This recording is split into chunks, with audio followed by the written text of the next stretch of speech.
Bonjour, bienvenue dans cette édition de Géopolitis. C'est un espace immense, grand comme 6 fois la France. Avec le Proche et le Moyen-Orient, le Sahel est aujourd'hui sans doute une des régions les plus instables de la planète. En Mauritanie, au Mali, au Niger, au Tchad, dans le nord du Nigeria, des territoires entiers échappent à la souveraineté des États. L'espace sahélien est ainsi devenu le sanctuaire de groupes de toutes sortes, plus ou moins islamistes, plus ou moins mafieux, pour qui le désert n'a pas de frontières.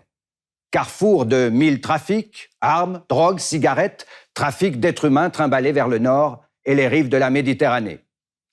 À la faiblesse des États, au terrorisme, à la misère, se superposent encore les ingérences étrangères pour le contrôle des ressources en matières premières.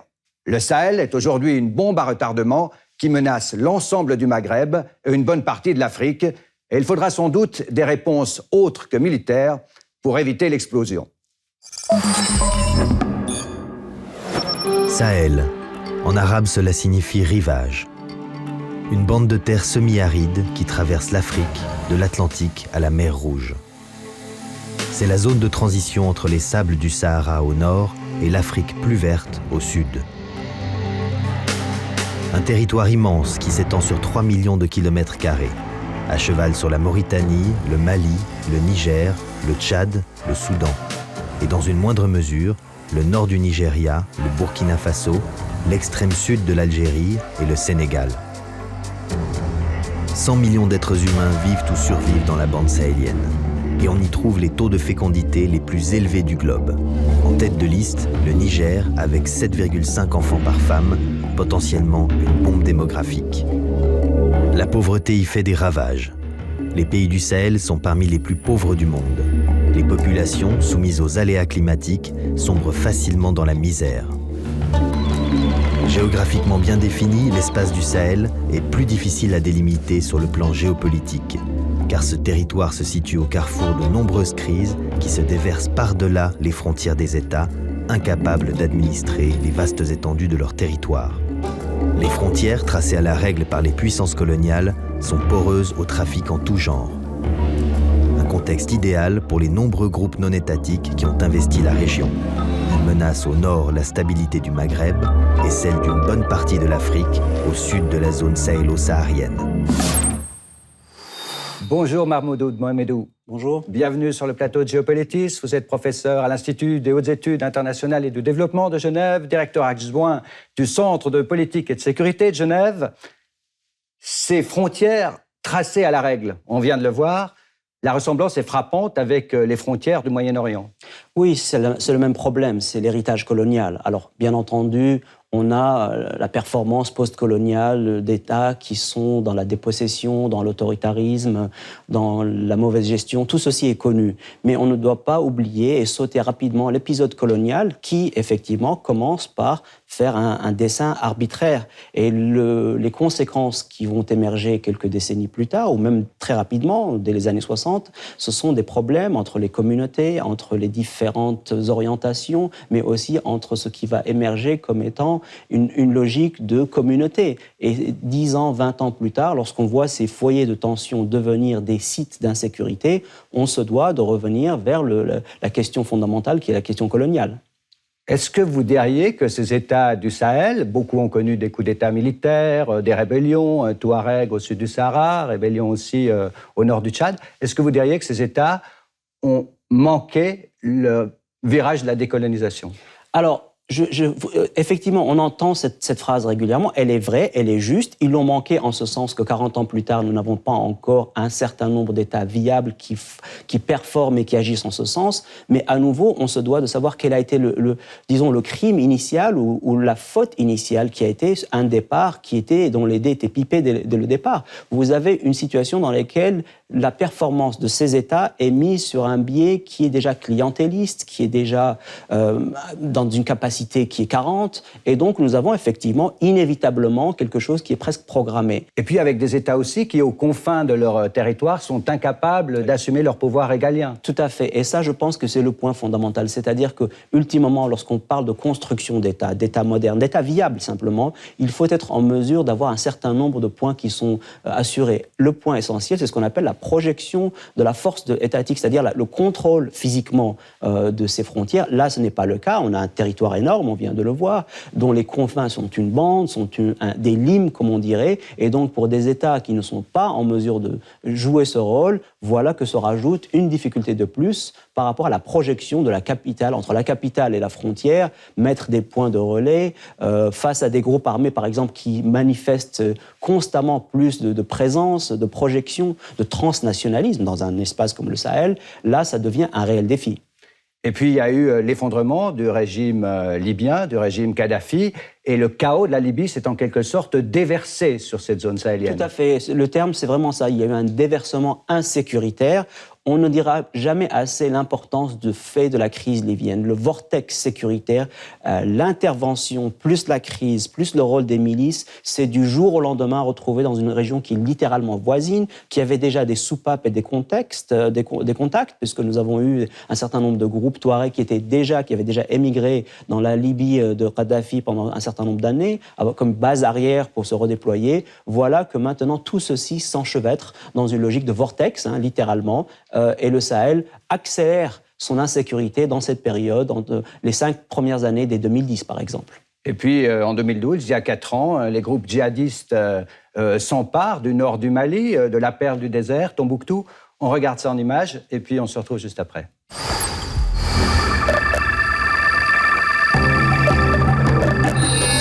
À Tombouctou, à Gao, à Kidal, durant l'été 2012, on coupe la main des voleurs. On y fouette les couples adultères. Le nord du Mali est tombé aux mains des factions djihadistes et Touareg. À la demande du gouvernement malien aux abois, les armées françaises interviennent en janvier 2013. Elles stoppent l'avancée des rebelles vers le sud. L'État malien échappe de justesse à l'effondrement. Les assaillants sont chassés des villes, mais ils n'ont pas été vaincus. 3500 militaires français sont donc déployés au Mali depuis 4 ans. Ils sont appuyés par la MINUSMA, mission multidimensionnelle intégrée des Nations Unies pour la stabilisation du Mali. Elle mobilise 12 000 hommes, des Africains principalement.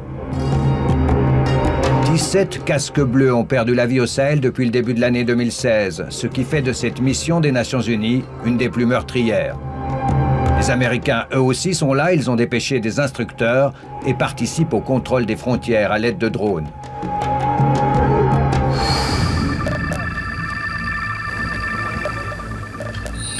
La présence militaire internationale n'a pas empêché une série d'attaques revendiquées par les groupes djihadistes. En 2013, Al-Qaïda au Maghreb islamique avait signé une première opération spectaculaire sur le site gazier d'In Amenas, dans le Sahara algérien. Plus de 600 employés retenus en otage. 37 avaient été tués et 29 djihadistes lors de l'intervention des forces spéciales algériennes. Quelques mois plus tard, c'était au tour du groupe industriel français Areva d'être visé à Arlit, au Niger, ainsi qu'une caserne à Agadez. Un double attentat suicide revendiqué par le Moujao, mouvement pour l'unité du djihad en Afrique de l'Ouest. Les gisements d'Arlit et d'Imouraren fournissent à la France près de 50% de son uranium. Juin 2015, attaque de Boko Haram au sud Niger, suivie d'une autre dans la capitale du Tchad, N'Djamena, plus de 70 victimes. Novembre 2015, 22 morts dans l'attaque de l'hôtel Radisson Blu de Bamako. Janvier 2016, 30 victimes au cœur de la capitale du Burkina Faso. Et en mars, AQMI frappait la station balnéaire de Grand Bassam en Côte d'Ivoire. 19 morts. Qu'il s'agisse des groupes d'inspiration salafiste ou qu'il s'agisse des rebelles séparatistes Touareg, tous profitent de la faiblesse des États et de leur incapacité à sécuriser leurs frontières. Tous ces groupes prolifèrent aussi sur la misère de populations abandonnées à leur sort. La percée et l'évolution de Boko Haram, au nord du Nigeria, est à cet égard exemplaire.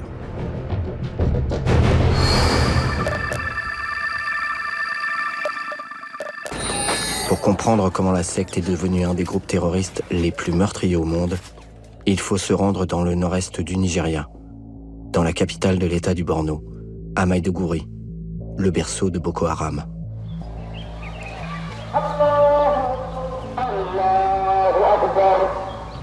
Ici, les lois islamiques de la charia sont en vigueur depuis le XIe siècle.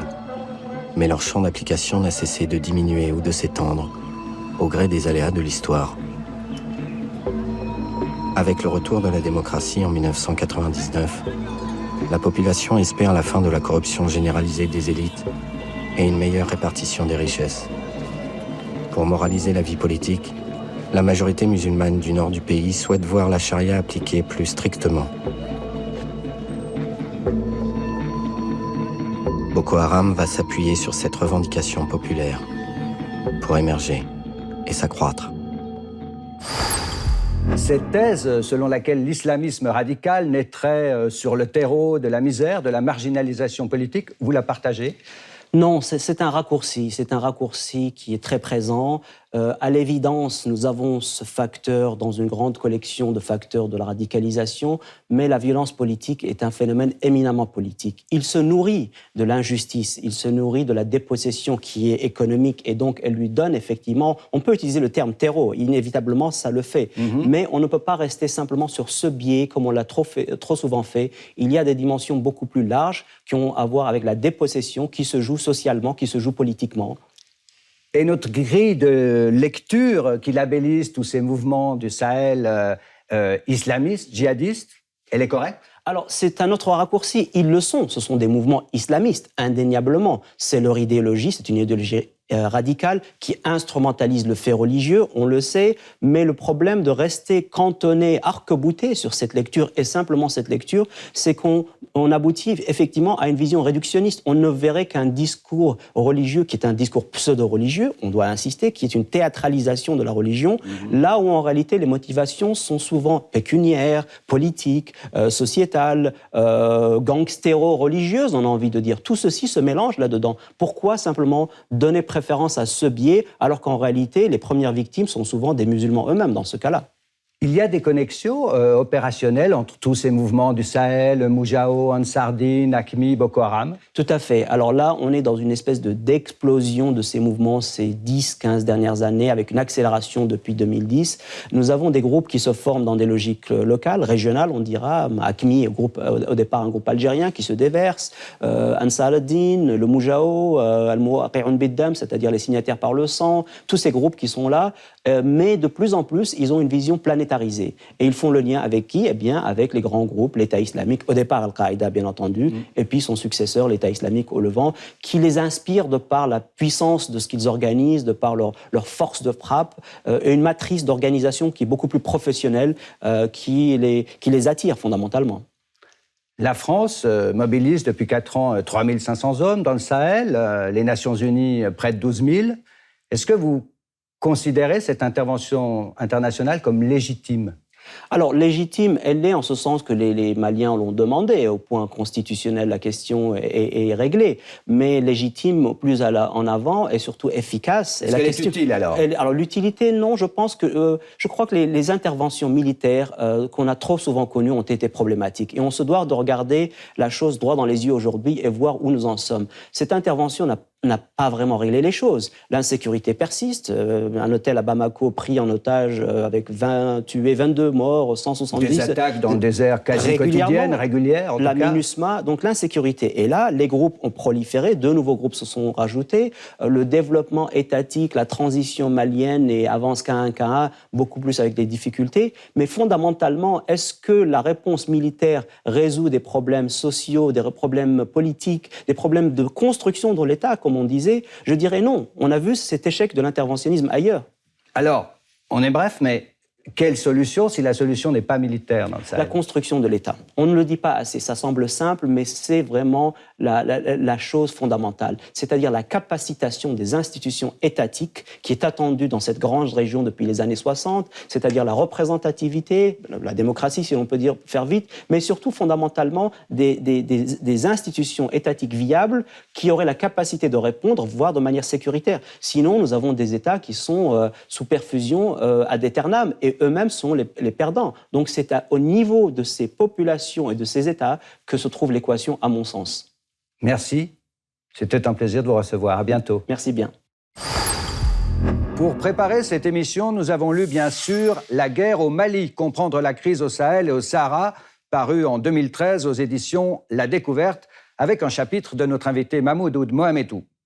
Timbuktu, le film magnifique d'Abderrahmane Sissako, meilleur film de la cérémonie des Césars 2015 et qui raconte la vie à Tombouctou investie par les groupes djihadistes. Nous avons lu aussi Africanistan, l'Afrique en crise va-t-elle se retrouver dans nos banlieues de Serge Michailov, paru chez Fayard en octobre 2015.